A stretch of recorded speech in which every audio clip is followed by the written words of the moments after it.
Tu sais, il y a une phrase qui dit: avant que le ciel se pointe, la nuit est noire.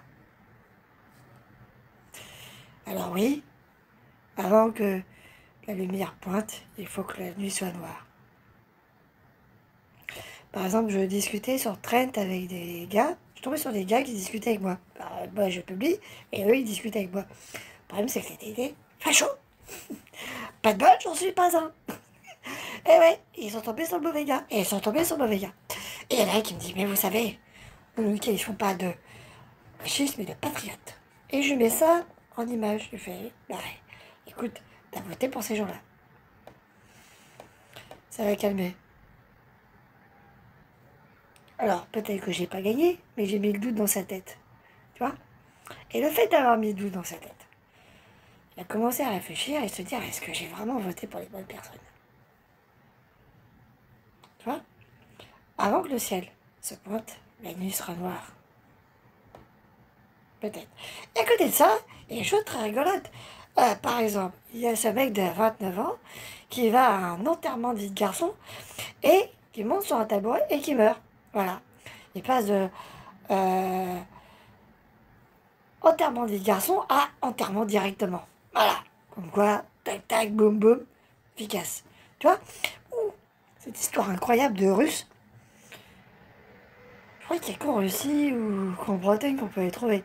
Bon, alors j'appelle d'élévateurs qui avec les camionnettes posées euh, sur un abribus en Bretagne.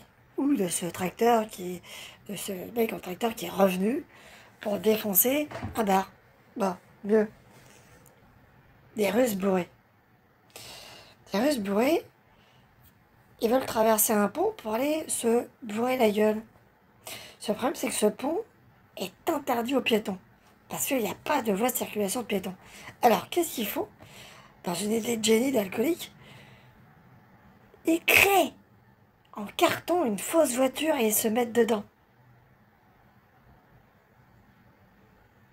Seul problème, c'est que la voiture s'arrêtait au niveau de leurs genoux.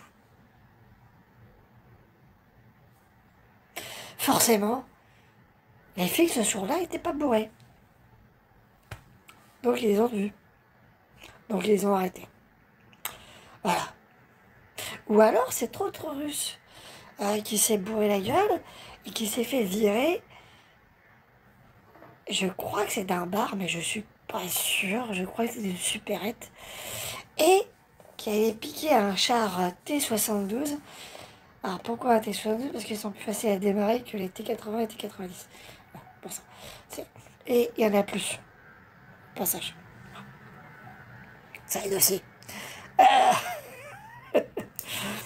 Parce que le T-72, en fait, le T-80 et le T-90, la base, c'est le T-72. C'est pour ça aussi. Donc il a pris ce char, il a retraversé la ville et est retourné dans la supérette ou le bar, je sais plus, euh, pour se venger de la personne qui a voulu lui refuser de vendre de l'alcool. Le problème, c'est qu'il ne savait pas armer, il savait piloter, mais il savait pas comment armer la toile.